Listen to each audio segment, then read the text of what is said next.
엘리의 집에 대한 두 번째 경고. 우리에게 익숙한 한자어 중에 패가망신이라는 말이 있습니다. 패하다의 패와 집가, 망할 망, 그리고 몸신. 다시 말해서 가정이 무너지고 자신도 망한다라는 그런 뜻의 한자어죠. 과거 어른들은 한 사람의 그 인생이 패가망신하는 이유에 대해서 첫째로는 도박에 빠질 경우에 패가망신한다, 이렇게 말들을 했고요. 두 번째는 술독에 빠지면 패가망신한다. 그리고 세 번째는 쾌락에 빠져서 난잡한 생활을 하면 패가망신한다. 그리고 네 번째로는 돈 귀한 줄 모르고 허랑방탕하게 쓰면 집안도 망하고 자기 인생도 망한다라는 말을 했어요. 맞는 말이라 생각을 합니다. 그런데 여러분, 성경은 패가망신하는 그 이유를 보다 본질적이고도 영적인 측면에서 말합니다. 즉, 하나님을 경외하느냐 그렇지 않느냐에 달려있다고 성경은 우리에게 말씀하세요. 사무엘상 2장 30절 하반절입니다. 시작. 나를 존중히 여기는 자를 내가 존중히 여기고 나를 멸시하는 자를 내가 경멸하리라. 아무리 재산이 많고 자녀가 성공했다 하고 사회적 지위가 높다 해도 하나님을 경외하지 않는 자는 결국 인생 끝에 가서는 패가망신하게 된다라는 겁니다. 이것을 잘 보여주는 말씀이 오늘 우리가 대하는 이 본문 속에 담겨 있어요. 사무엘상에는 우리가 정면교사 삼아야 될 그런 말씀도 많이 들어있고요, 반대로 반면교사 삼아야 될 말씀도 많이 있습니다. 오늘 우리가 대하는 이 말씀은 저와 여러분들이 반면교사 삼아야 될 아주 중요한 말씀입니다. 바라기는 오늘 말씀을 통해서 이 시대를 향해, 그리고 저와 여러분, 우리의 가정을 향해 말씀하시는 하나님의 살아계신 음성 듣게 되기를 간절히 소망합니다. 첫 번째 따라합시다. 경고를 가볍게 여기지 말아야 합니다. 경고를 가볍게 여기지 말아야 합니다.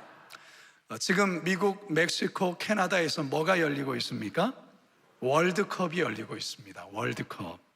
엊그제 금요일 날 우리나라가 체코라는 나라와 경기를 했습니다. 어떻게 됐을까요? 이겼습니다.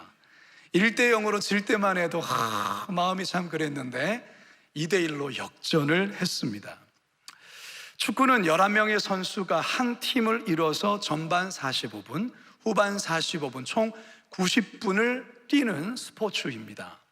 11명의 선수들이 이 각자의 포지션에서 각각의 역할들이 있는데요, 손흥민 선수와 같이 최전방에서 상대의 골문을 노리며 골을 넣는 공격수가 있고, 이강인 선수와 같이 이 중간 포지션에서 공격수에게 끊임없이 이렇게 볼을 배급하는 선수가 있고요, 김민재 선수와 같이 후방에서 상대의 공을 차단하고 막아내는 수비수가 있습니다. 그리고 마지막으로는 골문을 지키는 이 골키퍼가 있죠.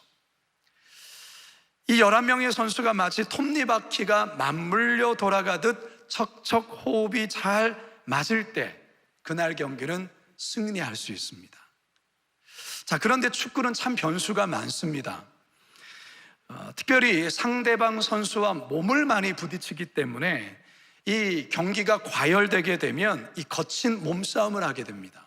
이 거친 몸싸움을 할 때에 심판이 볼 때 이건 너무 위험한 플레이다 라고 판단이 되거나 너무 과한 행동을 했다라는 판단을 하게 되면 심판은 선수에게 경고의 의미로 뭘 줄까요? 옐로 카드를 꺼내죠. 노란 카드를 꺼냅니다. 경고하는 겁니다. 조심하라는 거예요. 조심하라는 거. 옐로 카드 받은 선수는 정말 이때부터 정말 조심해야 됩니다. 왜냐하면 만일에 똑같은 위협적인 일을 두 번이나 그렇게 하고 두 번째 옐로 카드를 받게 되면 이 두 번째의 경고는 곧 레드 카드로 바뀌는 거예요. 레드 카드는 어떤 의미죠? 퇴장이에요. 퇴장. 그 선수는 그 경기에서 뛸 수가 없어요. 퇴장당하는 거예요. 그러면 이 10명의 선수가 11명의 선수랑 싸워야 되기 때문에 그 경기는 그야말로 최악의 경기가 되는 그런 경기가 되고 맙니다. 그렇기 때문에 이 처음 옐로우 카드, 경고를 받은 선수는요, 팀 전체를 위해서라도 절대로 흥분하거나 동일한 실수를 범해서는 안 돼요. 조심하고 또 조심해야 된다는 거죠. 자, 오늘 본문에서 하나님께 두 번째 옐로우 카드를 받아 레드 카드를 받는 사람이 나오고 있어요. 누굴까요? 엘리 제사장의 11절에서 13절을 함께 읽습니다. 시작. 여호와께서 사무엘에게 이르시되 보라 내가 이스라엘 중에 한 일을 행하리니 그것을 듣는 자마다 두 귀가 울리리라. 내가 엘리의 집에 대하여 말한 것을 처음부터 끝까지 그날에 그에게 다 이루리라. 내가 그의 집을 영원토록 심판하겠다고 그에게 말한 것은 그가 아는 죄악 때문이니 이는 그가 자기 아들들이 저주를 자청하되 금하지 아니하였음이니라. 그가 아는 죄악 때문이니, 그가 알고 있다라는 거예요. 이는 그가 자기의 아들들이 저주를 자청하되 금하지 않았다. 엘리는 이미 앞선 2장에서 무명의 선지자를 통해 경고, 옐로우 카드를 받습니다. 살펴볼까요? 2장 29절에서 30절입니다. 시작. 너희는 어찌하여 내가 내 처소에서 명령한 내 재물과 예물을 밟으며 내 아들들을 나보다 더 중히 여겨 내 백성 이스라엘이 드리는 가장 좋은 것으로 너희들을 살찌게 하느냐. 그러므로 이스라엘의 하나님 나 여호와가 말하노라. 내가 전에 내 집과 내 조상의 집이 내 앞에 영원히 행하리라 하였으나 이제 나 여호와가 말하노니 결단코 그렇게 하지 아니하리라. 네, 이렇게 첫 번째 경고, 무서운 경고를 받은 거죠. 이 홈리와 비나스 두 아들이 하나님께 드리는 예배를 멸시했을 뿐만 아니라 성막에서 봉사하는 여인들에게 행해서는 안 되는 죄를 범한 거예요. 이 죄가 얼마나 하나님 앞에서 큰 죄인지 엘리가 모를 리가 없어요. 알아요. 율법에도 이런 죄가 얼마나 큰 죄인지를 명시하고 있고, 무명의 선지자를 통해서 엘리 제사장이 직접적으로 이 경고를 하고 있다는 것이죠. 그렇다면 엘리는 이 경고를 달게 받고 두 아들들의 잘못을 적극적으로 막아야 하는 것입니다. 엘리도 그렇고 두 아들들도 그렇고 베옷을 입고 죄를 뒤집어 쓴 채 하나님 앞에서 통해 자복하며 회개해야 된다는 것이죠. 그러나 엘리의 모습 속에서는 그런 모습이 전혀 보이지가 않아요. 그저 가볍게 아들들에게 몇 마디 훈계하는 정도로 끝내버려요. 성도 여러분, 사람은 완전하지 않기 때문에 실수할 수 있어요. 죄에 넘어질 수도 있습니다. 하나님이 이것을 모르지 않아요.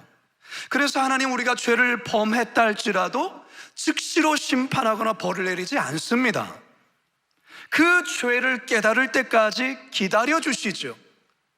그 죄를 깨닫게 하시죠. 때론 사람의 말을 통해서, 때론 양심의 찔림을 통해서, 때론 말씀을 설교를 통해 들으면서 성령의 어떤 직접적인 음성을 통해서 죄를 알게 해주십니다. 그럴 때 우리는 하나님 앞에 자신의 죄악을 인정하고 자신의 죄악을 고백하며 주의 자비와 용서를 구해야 되는 것입니다. 그리고 동일한 죄에 빠지지 아니하도록 노력해야 하고 애를 쓰고 조심해야 되는 것이죠. 여러분, 죄라는 것은요 결코 가볍게 여겨서는 안 됩니다.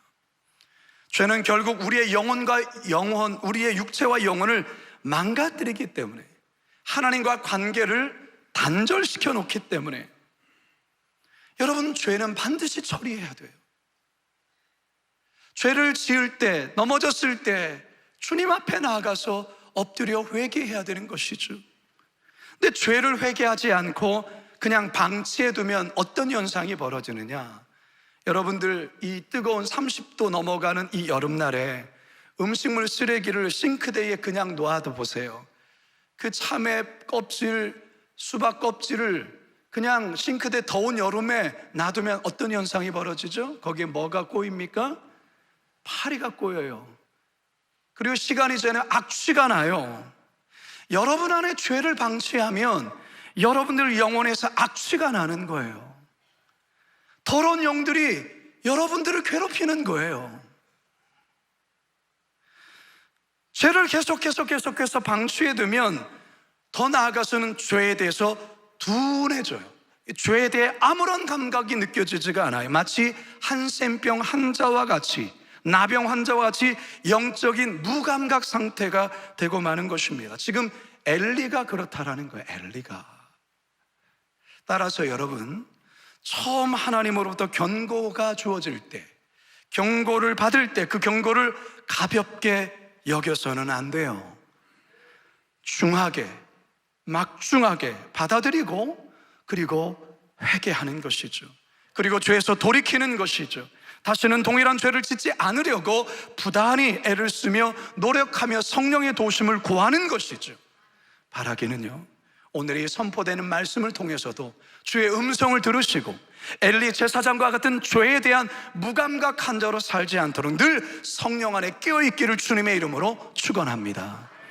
두 번째 따라합시다. 하나님의 사랑과 공의를 함께 알아야 합니다. 하나님의 사랑과 공의를 함께 알아야 합니다.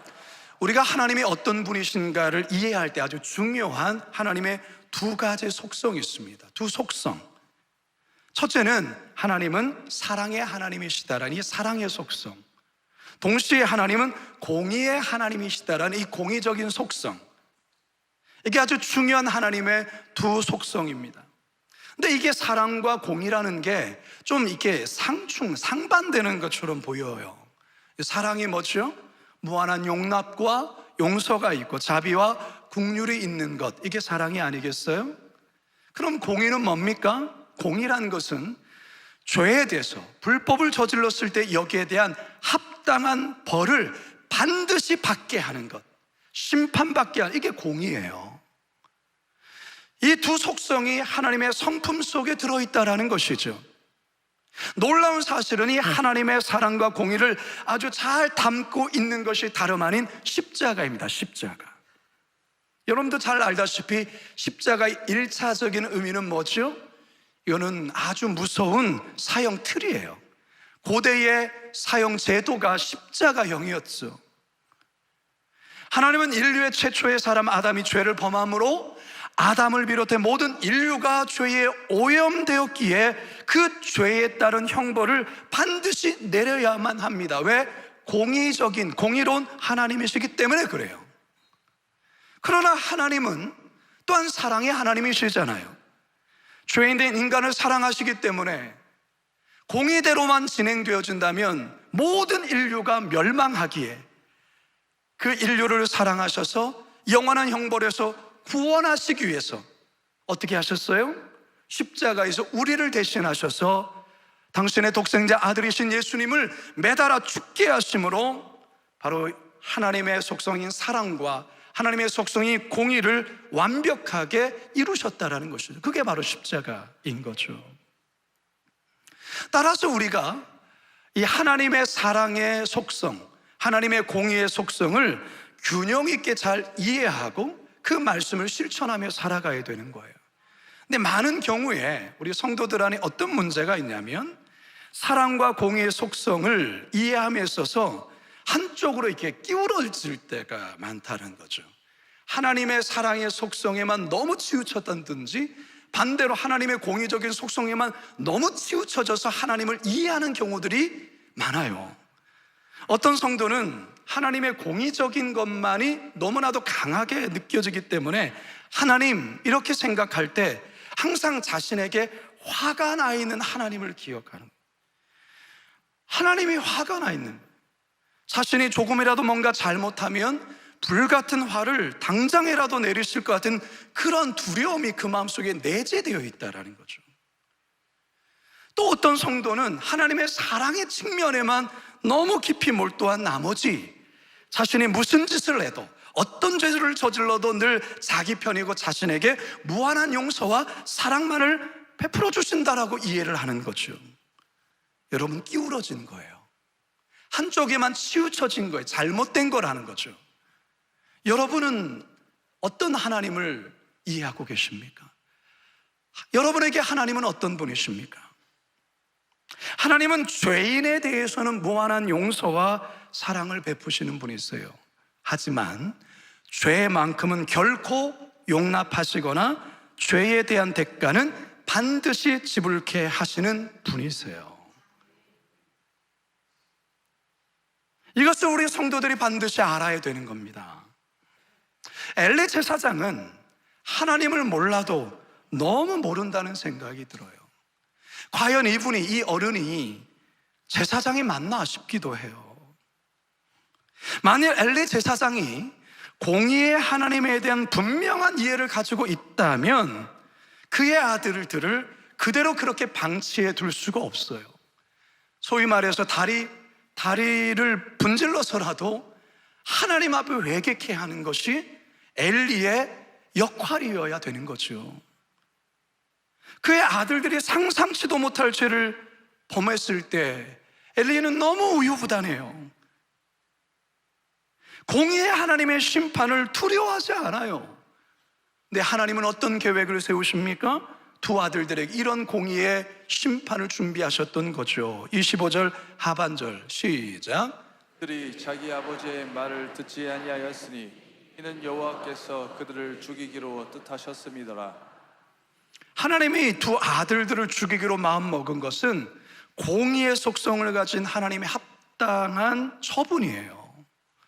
그런데 하나님은 이 두 아들에게만이 아니라 이 집안 전체에 대한 심판으로 이게 확장되고 있다는 거예요. 이게 더 무서운 거죠. 3장 14절 함께 읽어볼까요? 시작. 그러므로 내가 엘리의 집에 대하여 맹세하기를 엘리 집의 죄악은 제물로나 예물로나 영원히 속죄함을 받지 못하리라 하였노라 하셨더라. 여러분, 이 말씀을 보면 하나님이 정말 화가 단단히 나 있다는 것을 느껴지지 않습니까? 자, 그렇다면 여러분, 이제 하나님께서 이 집안에 대해서, 두 아들에 대해서 공의로우신 하나님께서 그 공의대로 심판을 내리겠다고 선언했죠. 그러면 엘리 제사장이 이런 상황에서 어떻게 해야 될까요? 그가 마지막으로 할 수 있는 것은 하나님의 사랑의 속성을 다시 한번 붙잡아야 되는 거예요. 하나님 앞에 하나님의 사랑의 그 속성을 죽도록 매달려서 용서를 구하는 거죠. 회개하는 거죠. 출애굽기 34장 6절과 7절을 같이 한번 읽어봅시다. 시작. 여호와라 여호와라 자비롭고 은혜롭고 노하기를 더디하고 인자와 진실이 많은 하나님이라. 인자를 천대까지 베풀며 악과 가실과 죄를 용서하리라. 이게 하나님이에요. 이사야서 55장 7절 말씀입니다. 시작. 악인은 그의 길을, 불의한 자는 그의 생각을 버리고 여호와께로 돌아오라. 그리하면 그가 긍휼히 여기시리라. 우리 하나님께로 돌아오라. 그가 너그럽게 용서하리라. 사랑하는 성도 여러분, 하나님은 사랑의 하나님이세요. 동시에 공의의 하나님이십니다. 이 하나님의 사랑과 공의에 관해 이 엘리와 같은 태도로 있어서는 절대로 안 됩니다. 우리는 하나님을 경외함으로 두려워해야 돼요. 동시에 하나님은 우리의 아버지가 되세요. 그래서 친밀함으로 다가가야 하는 거죠.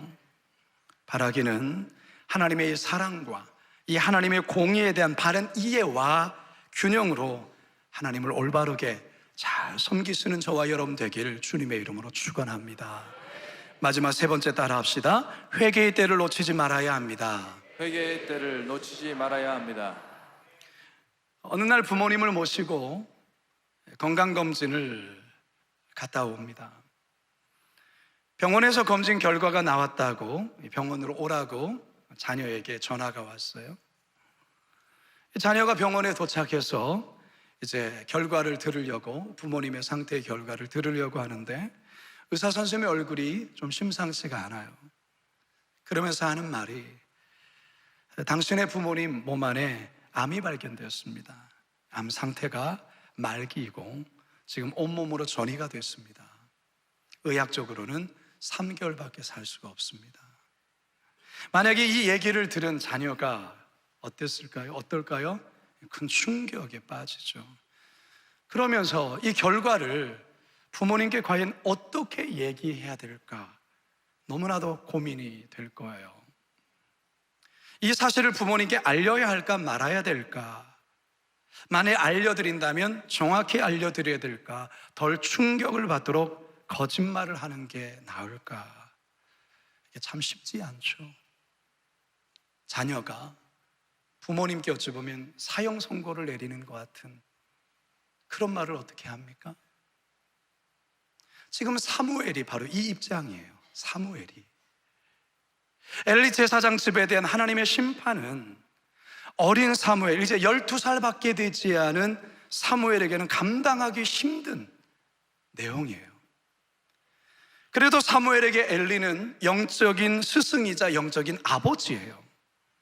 그런데 그런 스승에게, 영적인 아버지에게 하나님께서 당신의 집안을 멸하신다고 합니다. 그래서 당신의 집은 패가 망신하게 될 겁니다 라는 말을 어떻게 할 수 있냐, 그 말이죠.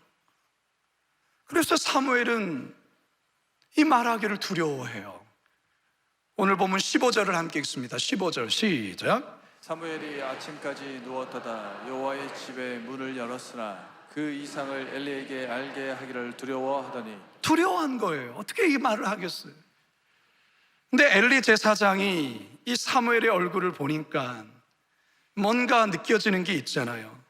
그리고 무명의 선지자가 오래전에 와서 했던 말도 있잖아요. 그래서 엘리는 사무엘에게 하나님이 말씀하신 그대로 가감없이 나에게 얘기해야 된다라고 명령합니다. 17절입니다. 시작. 이르되 내게 무엇을 말씀하셨느냐? 청하노니 내게 숨기지 말라. 내게 말씀하신 모든 것을 하나라도 숨기면 하나님이 내게 벌을 내리시고 또 내리시기를 원하노라 하는지라. 사무엘은 엘리 제사장의 말대로 하나도 빠지지 않고 하나님의 하신 말씀을 다 전합니다. 제가 지난주에도 말씀드렸지만 어린 사무엘이 선지자로서의 첫 번째 사역을 감당하는 것이라 말씀드렸어요. 선지자는 무슨 일을 하는 사람입니까? 하나님의 말씀을 듣고 그 말씀 그대로를 이스라엘에게 경고하고 심판을 선언하고 구원의 약속을 선언하는 거죠. 지금 이 어린 사무엘이 그 첫 번째 선지자적인 사역을 하고 있는 거예요. 자, 그런데 사무엘이 전한 말 앞에 이 엘리 제사장이 어떻게 반응하는가? 자, 18절 함께 읽습니다. 시작. 사무엘이 그것을 그에게 자세히 말하고 조금도 숨기지 아니하니 그가 이르되 이는 여호와이시니 선하신 대로 하실 것이니라 하니라. 엘리 제사장이 뭐라고 말해요? 이는 여호와시니 선한 대로 하실 것이니라. 굉장히 은혜로운 말 아닙니까? 근데 엘리가 마치 모든 걸 체념하는 것처럼, 사실 엘리가 이러면 안 돼요. 계속해서 하나님의 사랑, 자비의 하나님의 그것을 계속해서 붙들어야죠. 무릎을 꿇어야죠. 엎드려야죠. 하나님, 제가 잘못했습니다. 지금이라도 하나님 앞에 회개합니다. 그래야죠. 이는 여호와시니 선한 대로 이루어질 은혜로운 말 같지만 지금 이 집안이 다 망하는 건데, 누구 때문에 이 결과가 왔는데요? 결국은 두 아들의 죄이기도 하지만 이 아버지의 잘못 아니겠어요? 그렇다면 하나님 앞에 엎드려야죠. 주님의 긍휼을 구해야죠. 그런 모습은 전혀 보이지 않아요. 은혜로운 말 같지만 이렇게 말하면 안 되는 거죠. 너무 안타까워요. 제가 이 말씀을 준비하면서 이 사람이 왜 이러는가? 이렇게 하나님을 모를까? 왜 하나님을 모를까? 이런 생각이 떠나지가 않는 거죠. 성도 여러분, 회개에도 다 때가 있어요. 회개에도 때가 있어요. 돌이킴에도 다 때가 있다, 그 말이에요. 성경은 이렇게 우리에게 말합니다. 히브리서 12장 16절 17절 시작. 형자의 명분을 판 에사와 같이 망령된 자가 없도록 살피라. 너희가 아는 바와 같이 그가 그 후에 축복을 이어받으려고 눈물을 흘리며 구하되 버린 바가 되어 회개할 기회를 얻지 못하였느니라. 사랑하는 여러분, 우리 하나님 끝까지 인내해 주셔요. 그리고 끝까지 회개하기를 원하세요. 근데 그것도 사실은 회개의 때가 있어요. 많은 이들이 스스로를 속이며 속는 말이 있죠. 특히 성도 중에 더욱더 그래요. 마음만 먹으면 자신은 얼마든지 하나님께로 돌이킬 수 있다. 착각이에요, 착각. 그러면서 자꾸만 내일로 미루잖아요. 여러분, 내일이 우리에게 보장된 시간이 아니에요. 착각하지 마세요. 내일이 우리에게 오지 않으면 어떻게 하실 거예요? 내일이 우리에게 당연히 올 거라고 여러분은 무슨 배짱에서 그렇게 생각하세요? 하나님께서 여러분의 영혼을 오늘이라도 데려가신다면 거기에 대해서 반항할 수 있는 사람이 있겠어요? 거부할 수 있는 사람이 있어요? 하나님께서 우리에게 정한 시간, 그게 오늘까지라고 한다면 어쩌시려고 그러는 거예요? 내일은 우리의 시간이 아니에요. 내일의 시간을 주시면 감사죠, 은혜죠. 우리에게 보장된 시간은 오늘이에요. 오늘. 따라서 회개를 하더라도 오늘 해야 되는 거예요. 돌이켜라도 오늘 해야 되는 것이죠. 지금 해야 되는 것이죠. 이걸 놓치면 안 돼요. 고린도서 6장 2절 하반절입니다. 시작. 보라, 지금은 은혜 받을 만한 때요, 보라, 지금은 구원의 날이로다. 이사야서 55장 6절과 7절 시작. 너희는 여호와를 만남만 할 때에 찾으라. 가까이 계실 때에 그를 부르라. 악인은 그의 길을, 불의한 자는 그의 생각을 버리고 여호와께로 돌아오라. 그리하면 그가 긍휼히 여기시리라. 우리 하나님께로 돌아오라. 그가 너그럽게 용서하시리라. 아멘. 아멘이세요? 이제 저는 말씀을 마치려고 하는데요. 여러분, 그 코미디언, 지금은 고인이 되셨죠. 고 이주일 씨를 여러분 아시죠? 이분이 폐암으로 사망하셨거든요. 자신의 평생을 후회하는 것이 이 담배예요, 담배. 하루에 몇 갑씩 피운 것이죠. 결국은 폐암이 발병을 해요. 2002년도, 지금부터 한 24년 전에 이주일 씨가 공익 광고에 출연해서 금연을 호소했던 공익 광고가 있어요. 담배를 피워온 과거를 후회하면서 이 기침하는 모습이 방송 공익 광고에 그대로 고스란히 시청자들에게 나간 거예요. 그랬더니 흡연자들 사이에 금연 신드롬이 다시 일어나서 흡연율이 60%대에서 50%대로 10%가 떨어졌어요. 이 금연 광고와 효과를 본 거죠. 자, 그런데 보건복지부에서 20년이 지난 2022년도 고 이주일 씨를 AI로 복원해서 금연 방송을 또 했어요. 복원된 영상에서 이 이주일 씨가 이렇게 나와서 말을 해요. 담배가 맛있습니까? 그거 독약입니다. 저도 하루 2갑씩 피웠습니다. 이제는 정말 후회됩니다. 라는 공익 광고를 한 거예요. 이 영상을 보고 정말로 심각하게 이것을 받아들여서 끄는 사람도 있었겠죠. 반대로 에이, 나는 괜찮아, 이 정도면 뭐 아직 아무런 증상도 없어 라고 하면서 여전히 담배를 피신 분들도 있을 거예요. 담배는 우리의 폐와 기관지를 갉아먹어요. 요즘에는 뭐 전자담배라고 해서 많이들 피우시더라고요. 여성분들도 많이 피우시더라고요. 그거 폐와 기관지를 갉아먹는 거예요. 죄는요, 우리의 영혼을 갉아먹어요. 성도 여러분, 오늘의 이 말씀이 여러분들에게 하나님이 주시는 2번째 옐로 카드일 수 있습니다. 오늘의 말씀을 달게 듣고 하나님과 관계를 멀어지게 하는 죄의 습관, 여러분 자신이 은밀하게 그리고 반복적으로 짓는 그 죄 끊을 수 있기를 축원합니다. 다짐이 중요하죠. 결단이 중요하죠. 그러나 그 결단 작심삼일될 가능성 커요. 여러분의 의지만으로는 안 돼요. 성령의 도우심이 필요해요. 성령의 도우심을 구해야 되는데, 그렇다면 성령의 뜨거운 임재와 기도가 있는 자리로 나가셔야 되는 거예요. 지금의 구원이 날이고 지금의 회복이 날입니다. 여러분, 오늘의 말씀은 조금 무거운 말씀일 수 있지만 오늘의 말씀을 하나님께서 지금 나에게 주시는 옐로 카드로 여기신 분들에게는 회복의 역사가 있게 될 것입니다. 결코 엘리와 같은 실수를 범치 않으리라, 반면교사 삼으리라 다짐하시고 늘 주님과 동행하시는 이 땅에 우리에게 주어진 이 시간 속에 하나님 앞에서 거룩하고 정결하게 살아가시는 우리 성도들 되시길 주님의 이름으로 축원합니다. 제가 말씀을 준비하면서 자꾸 옛날 찬양이 떠오르는 거죠. 우리 이 찬양 같이 합시다. 세상에서 방황할 때 나 주님을 몰랐네.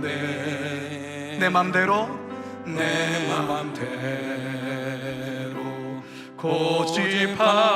고집하며 온갖 죄를 저질렀네. 예수여 이 죄인도 예수여 이 죄인도 용서받을 수 있나요? 벌레만도 못한 내가 용서받. 여러분 가슴에 손을 얹고 이 절을 고백합시다. 많은 사람이 찾아와서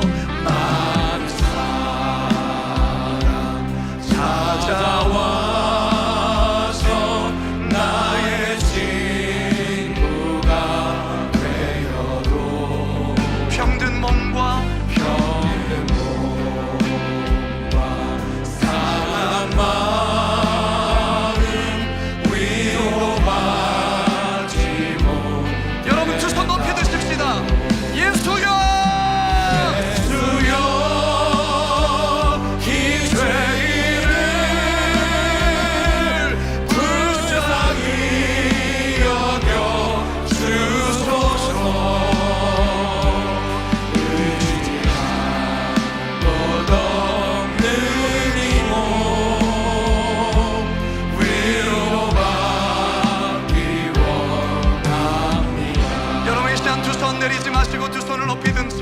두 손을 든다는 것은 하나님 내가 하나님께 항복합니다라는 의미예요.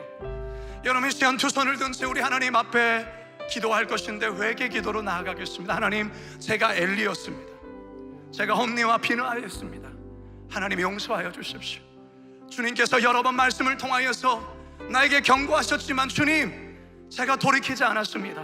저희의 습관대로 하나님 저희의 고집대로 그렇게 살았습니다. 하나님 오늘의 말씀 앞에 제가 두 손을 듭니다. 주님 용서하여 주옵소서. 우리 같이 주여 세 번 부르짖고 함께 기도하겠습니다.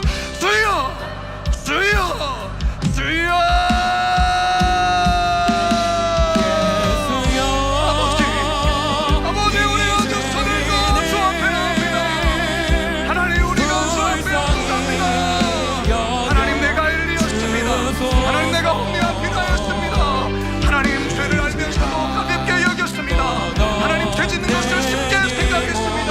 회개하지 않았습니다. 돌이키지 않았습니다. 완악했습니다. 주여 용서하여 주시옵소서. 이 죄인의 동함을 이 죄인의 애통함 예수께서 들으셨네.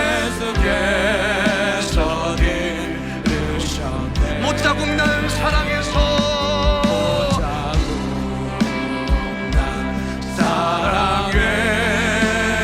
나를 어루만 들어주셨네. 주님 그렇습니다. 내 주여 이 죄인이 내 주여 이 죄인이 다시 눈물을 흘립니다. 오늘 주여 일어나 이제는 아무런 적 없습니다. 살아계신 아버지 하나님 두 손을 높이 들고 주 앞에 항복하는 성도들을 긍휼히 여겨 주옵소서. 우리 하나님은 공의의 하나님이시지만 우리 하나님은 자비의 하나님이시오 사랑의 하나님을 저희들은 믿습니다. 하나님 지금까지 여러 번의 하나님 아버지의 견고가 있음에도 불구하고 내 고집대로 내 욕심대로 내 생각대로 살아왔던 삶을 용서하여 주시옵소서. 성령님 나를 도와주시옵소서. 이제는 죄와 짝하며 살아가지 아니하고 주의 말씀에 순종하며 거룩하게 살아가는 우리 모두가 되게 하여 주시옵소서. 결코 이 엘리와 같은 그런 죄를 범하는 그런 어리석은 자 되지 아니하도록 주의 긍휼과 은혜를 구하며 공의 하나님을 경외함으로 두려움으로 하나님을 섬기는 우리 모두가 되게 하셔서 주님 앞에서는 그날까지 주님의 말씀에 순종하며 살아갈 수 있도록, 그러다가 주님 부르실 때 주님 날아가서 주님을 만나는 우리 모든 성도들 되게 하여 주시옵소서. 감사드리오며 예수님의 이름으로 기도드리옵나이다.